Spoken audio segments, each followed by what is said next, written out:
बिस्मिल्लाहिर्रहमानिर्रहीम। अस्सलाम वालेकुम। हकीकत टीवी साइंस एंड हेल्थ में खुश आमदीद। देखिए, रात को डोनाल्ड ट्रंप ने माँ बहन की गालियों से जो तवाज़ा की नेतन्याहू की, उसके बाद की आप हालत देख लें ज़रा। नेतन्याहू को उसने कहा कि फौरी तौर पर तुम फौजें वापस भी लाओगे, लेबनान पर कोई स्ट्राइक नहीं होगा, कोई सूरत हाल नहीं होगी। और जो माँ बहन की उसको गालियां दी, उसके बाद उसको कहा कि तुम्हारी चमड़ी उधेड़ दी जाती, अगर मैं ना होता तो आज तुम जेल में सड़ रहे होते।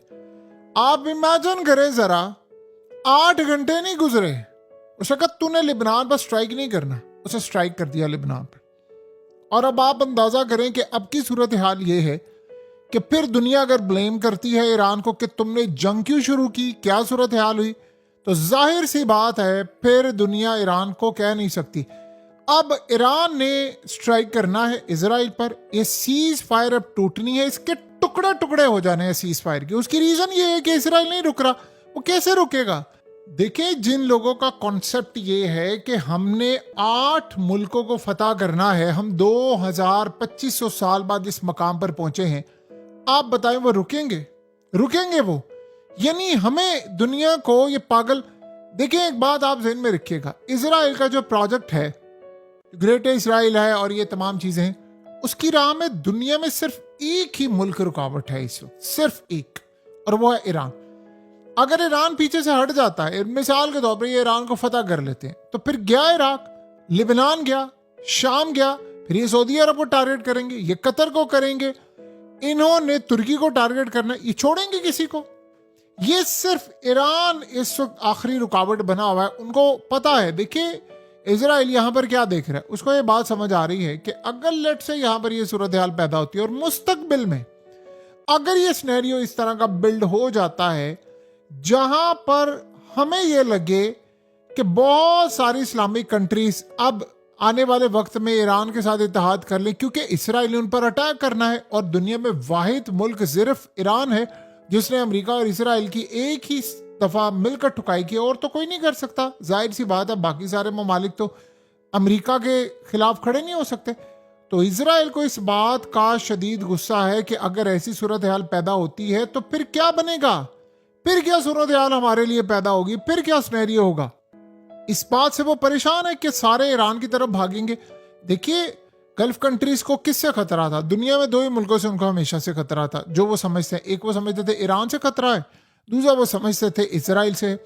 अब अमेरिका ने कन्विंस किया कि भाई इसराइल से खतरा नहीं, तुम्हें ईरान से। अमेरिका अड्डे लेकर आ गए, सब चीज़ें। लेकिन अब वो ईरान के साथ तो बातचीत कर सकते, इसराइल के साथ तो नहीं वो कर सकते। इस सूरत हाल में अब उनको लग रहा है कि नहीं, ईरान से मामला तय हो सकते हैं। पाकिस्तान ईरान का दोस्त है, सऊदी अरब खुद बातचीत कर रहा है, कतर के इतने अच्छे ताल्लुकात है, सारे 1 बाय 1 एक दूसरे को कॉल कर लेते हैं। लेकिन इसराइल के मामले पर तो आप ये काम नहीं कर सकते। और वैसे भी सबने देख लिया है कि कतर पर जो अटैक हुआ था इसराइल का, उसमें कतर को नहीं बचाया गया था। तो अब जब ईरान ने अटैक करना है इसराइल पर, अब सीज फायर के टुकड़े टुकड़े होने हैं, तो बताएं बाकी क्या चीज रह जाती है। यानी अब वो सिनेरियो ये बन गया है जहां तक अब सीन अब सामने आ रहा है कि अब सिर्फ लड़ाई की सूरत हाल है। कोई चीज अगर कोई समझ रहा है कि बाकी बचेगी, सवाल ही पैदा नहीं होता। और आज आप देख लें फिर ईरान ने क्या ऐलान किया, उन्होंने कहा अमेरिका के साथ दोबारा जंग नागजीर है, ये होनी है, हम पूरी तरह तैयार बैठे हुए हैं। और कहा कि ये अब जंग होगी और ये बड़ी तबाहकुन होगी।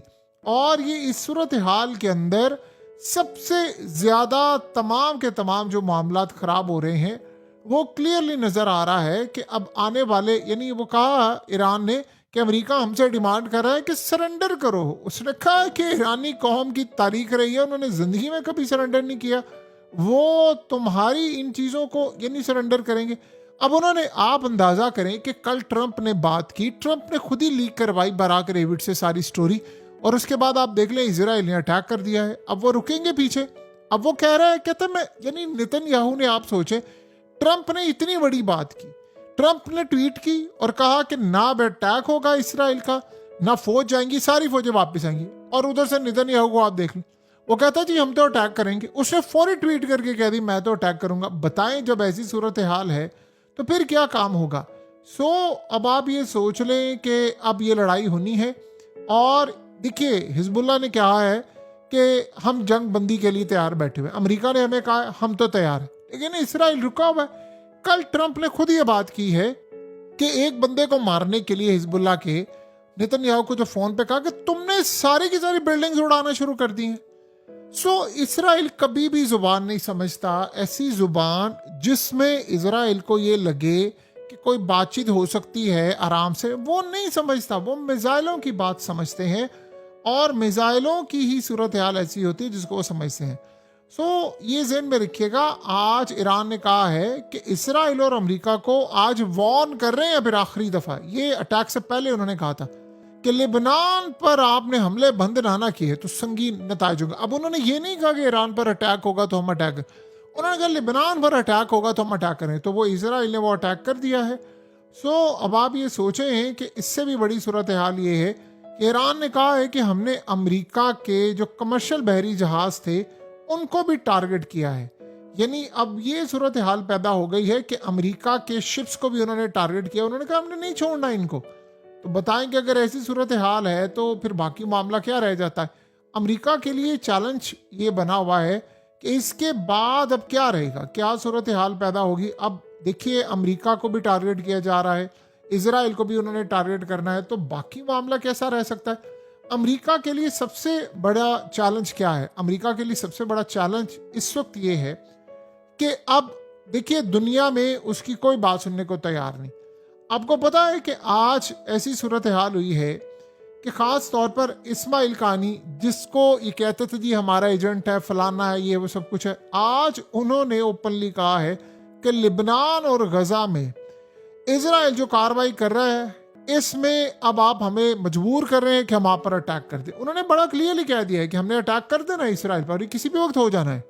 क्योंकि नेतन्याहू ने अब कौम को कहा है कि जी जो हमने मंसूबा बनाया था ना, जो लिबनान में हमने मंसूबा बनाया था, हम उसके मुताबिक अटैक करेंगे, हम तो पीछे नहीं हटेंगे, चाहे आप जो मर्जी करें। उन्होंने कहा जी अटैक होगा, आप अगर ईरान ने जंग करनी है तो करे। असल में नेतन्याहू चाह ही रहा है कि जंग हो जाए।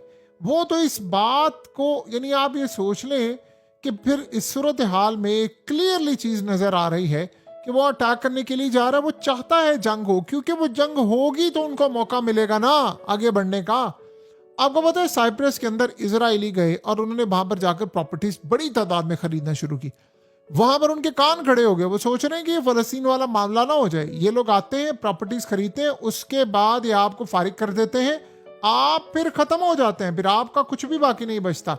अब दुनिया में ये चीज पाई जा रही है, दुनिया इस चीज को देख रही है कि यार ये जो लोग हैं ये गंदे लोग हैं और ये किसी को बख्शते नहीं होते।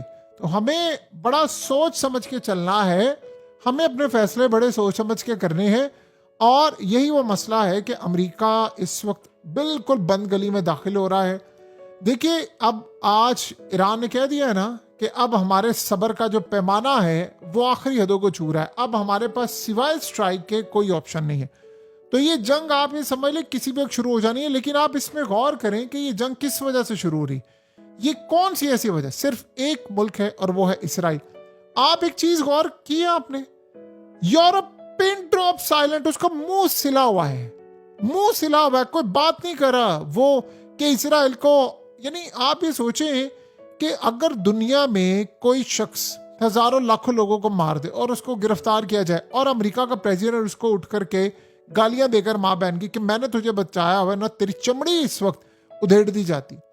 तो इसका मतलब ये है कि आप अगर दुनिया में कत्ल कर दें, मार दें, सब कुछ कर दें, लेकिन अमेरिका के सदर की आशीर्वाद आपके साथ है तो दुनिया में कोई कुछ आपका बिगाड़ नहीं सकता। तो ये दुनिया के अंदर एक चीज वाज़ेह हो गई है। लेकिन यहाँ एक बड़ी अजीब सूरत हाल है, हत्ता कि चाइना और रशिया ईरान के साथ खड़े हैं, उनको बैक भी करें। लेकिन ये चीज बड़ी एक अजीबो गरीब और तबाहकुन है कि आप इतना कुछ होने के बावजूद भी, इतना कुछ होने के बावजूद भी ओपनली जिस तरह इजराइल के खिलाफ खड़े होना चाहिए चाइना को, वर्बली एटलीस्ट, वो तो नहीं हो पा रहे। और ये पुतिन को भी ये बात करनी है। यानी जरा सा ईरान कोई काम करता है तो यूरोप खड़ा हो जाता है, सारी दुनिया खड़ी हो जाती है। लेकिन इसराइल की दफा वो सहाफी ने बिल्कुल ठीक है, उसने कहा मैंने यूक्रेन की जंग को भी देखा है बड़ा करीब से और मैंने गजा को, दोनों को कवर किया है। यूरोप के कई सहाफियों ने कहा, उन्होंने कहा जब रशिया अटैक करता था जरा सा भी कोई यूक्रेन पर, तो ये उसको कातिलाना, दहशतगर्दी और इंसानियत पर जुल्म। और जब इजराइल गजा में अटैक करता तो उसको सेल्फ डिफेंस का नाम देते, कहते उससे ज्यादा बच्चे और ये लोग गजा में मारे गए। लेकिन आप गौर करें कि पूरी दुनिया का मीडिया और सारा सब कुछ वो इजराइल की मजम्मत नहीं करे। ये एक इंडिविजुअल रियलिटी है और हम इस रियलिटी को जितना अच्छी तरह और जल्दी समझ जाएंगे हम सब के लिए उतना बेहतर है कि आने वाले वक्त में ये जो हालात हो रहे हैं ये वाकई बड़े तबाहकुन हैं और ये आसान नहीं है जो चीज़ें नज़र आ रही हैं।